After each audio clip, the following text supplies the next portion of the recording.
Bapak Ibu tahu, saudara tahu Bhagavad Gita itu adalah kitab suci Hindu. Bicara tentang etos perjuangan. Pada saat itu Arjuna itu mengalami beban moral yang luar biasa. Apakah kebenaran itu harus mengalahkan persahabatan orang yang pernah menjadi guru kita, sahabat kita, bahkan darah daging kita?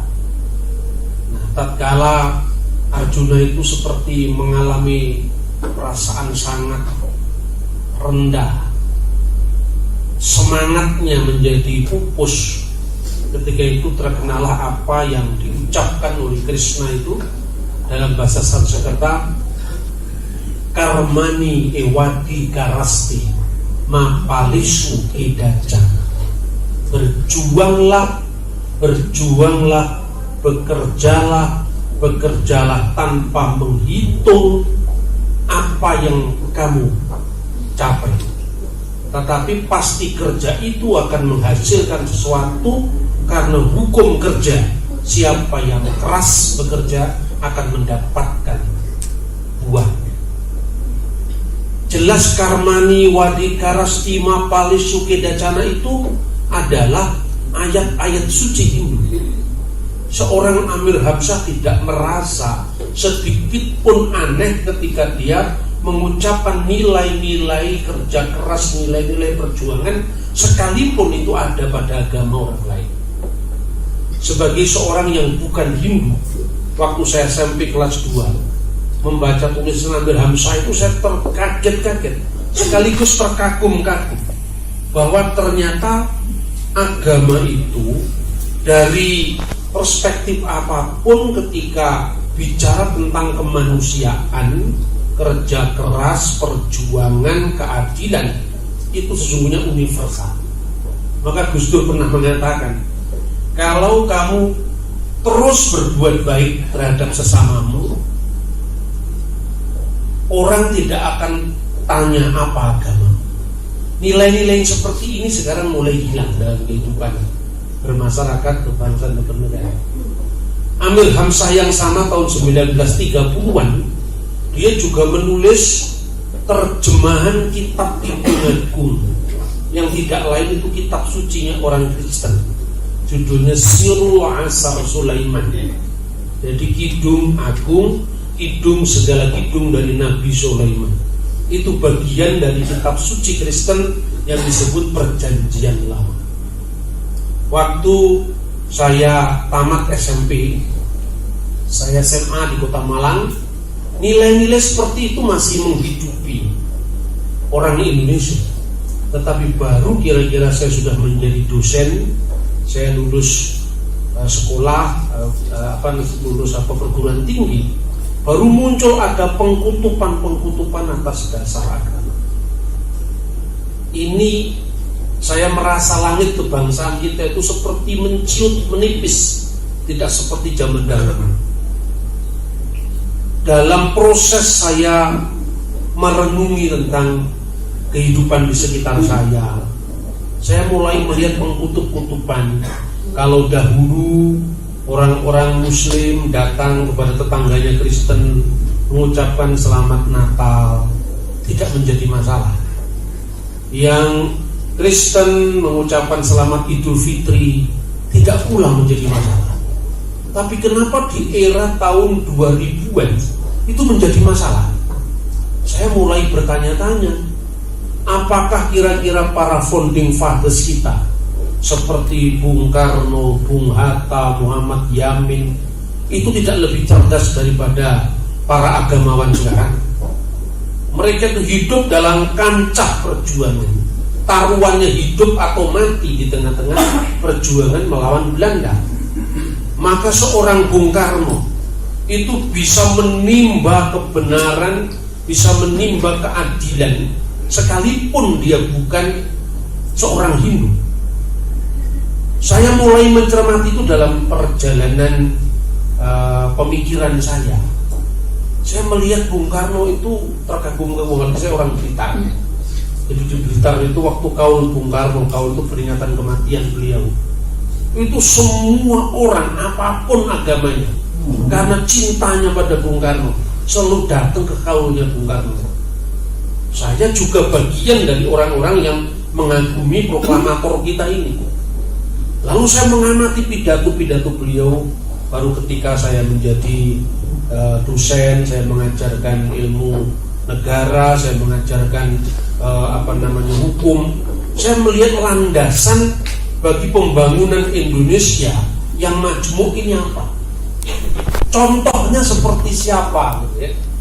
Saya bandingkan tokoh-tokoh zaman reformasi, tokoh-tokoh zaman Orde Baru, tokoh-tokoh zaman bahkan sebelum kemerdekaan.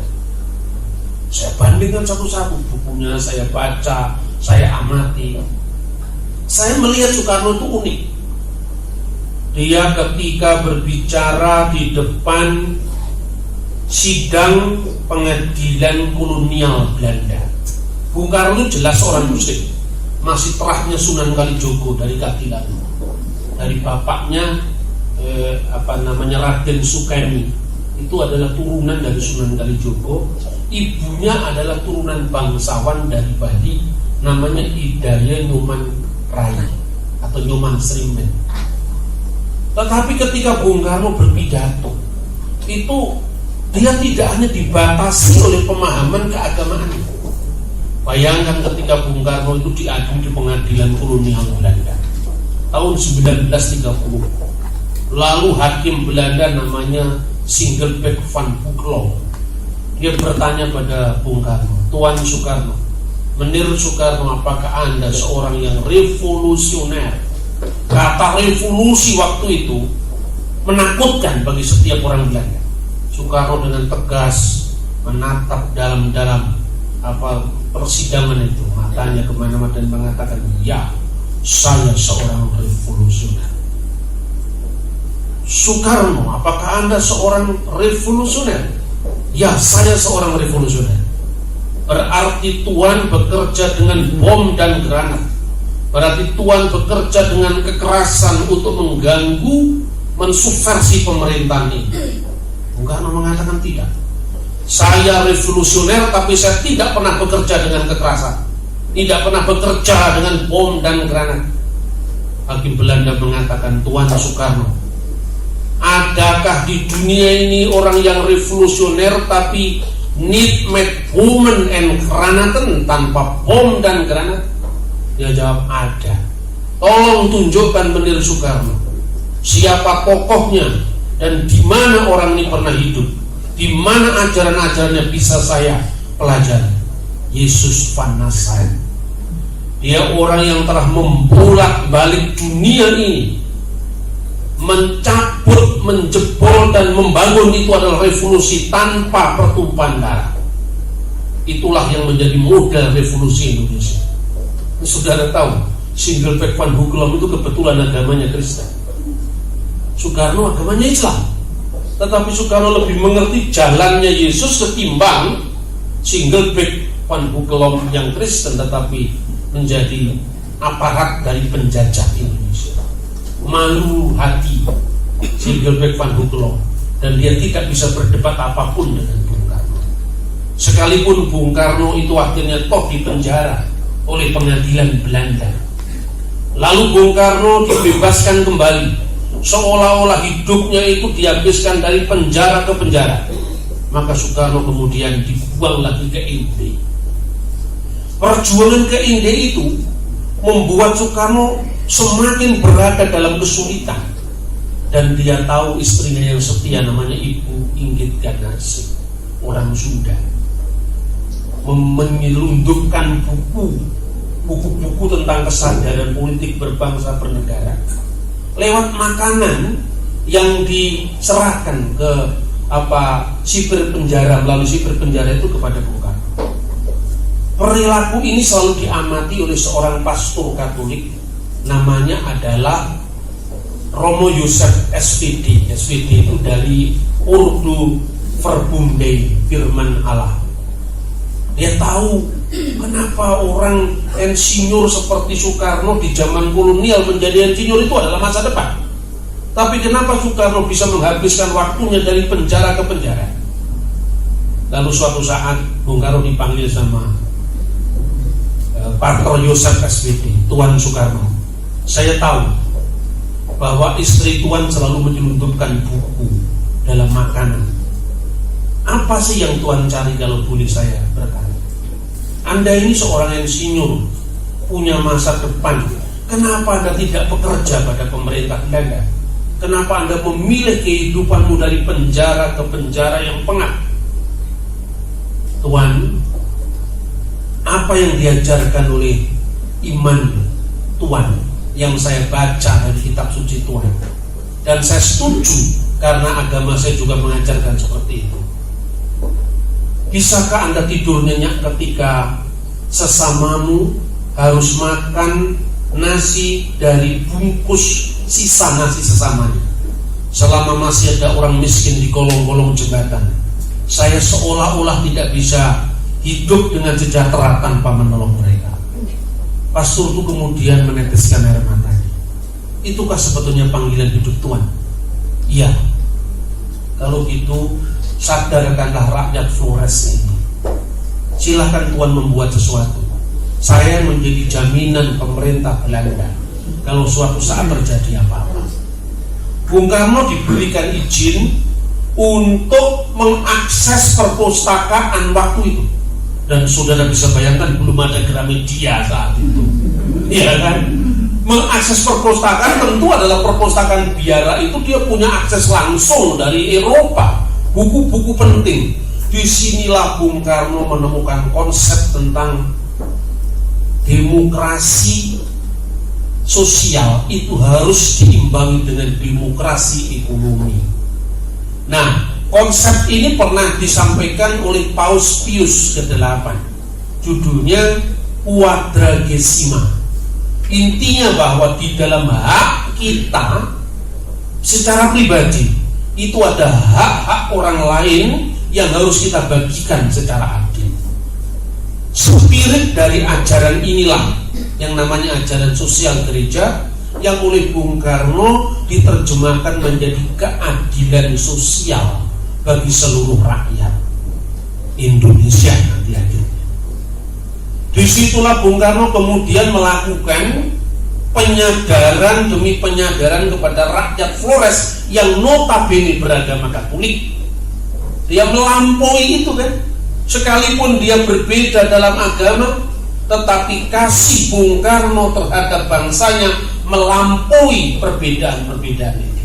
Karena manusia itu sesungguhnya umat yang satu. Kata Al-Quran, karena nasu umatan wahidah. Pada mulanya manusia adalah umat yang satu. Spirit ini yang menjiwai seorang pemuda Soekarno yang baru lulus ITB saat itu, menghabiskan waktunya di penjara. Lalu dia mengajarkan kepada rakyat penyadaran-penyadaran tentang hak hidup orang lain lewat grup tonil, drama, namanya Tonil Kelimutu. Karena kapal yang digunakan menyelundupkan buku-buku tadi namanya kapal Kelimutu. Sejak saat itu Bung Karno menemukan bagaimana Indonesia merdeka yang nanti akan didirikan kalau misalnya Tuhan mengizinkan dia memimpin negara ini.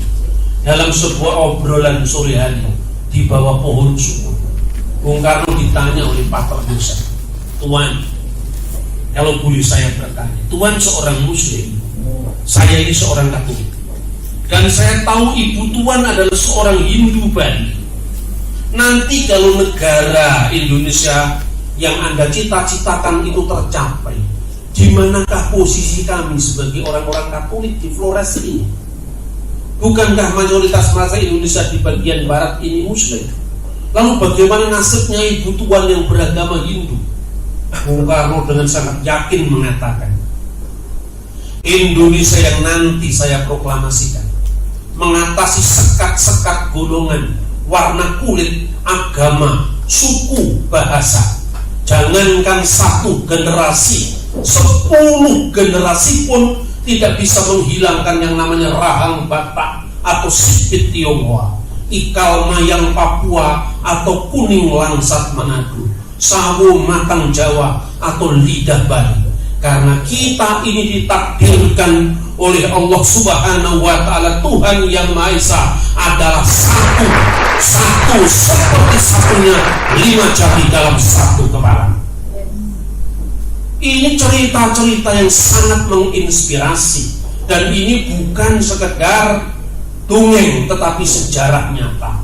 Ketika Bung Karno harus berhadapan dengan senapan Belanda di kanan kiri muka belakangnya, dia tak gentar menghadapi itu karena kesatuan visi bahwa Indonesia merdeka dicapai dengan keyakinan, dengan iman bahwa apa yang dia yakini pasti akan tercapai kalau Tuhan mengizinkan. Cerita-cerita semacam ini tidak banyak kita dengar kepada anak cucu kita, kecuali orang memaksakan dalil agamanya sendiri-sendiri, kemudian menstigmakan orang lain yang berbeda, itu disebut musuhnya, yang harus dikafir-kafirkan, yang harus dianggap sebagai orang yang di luar kami adalah musuh kami.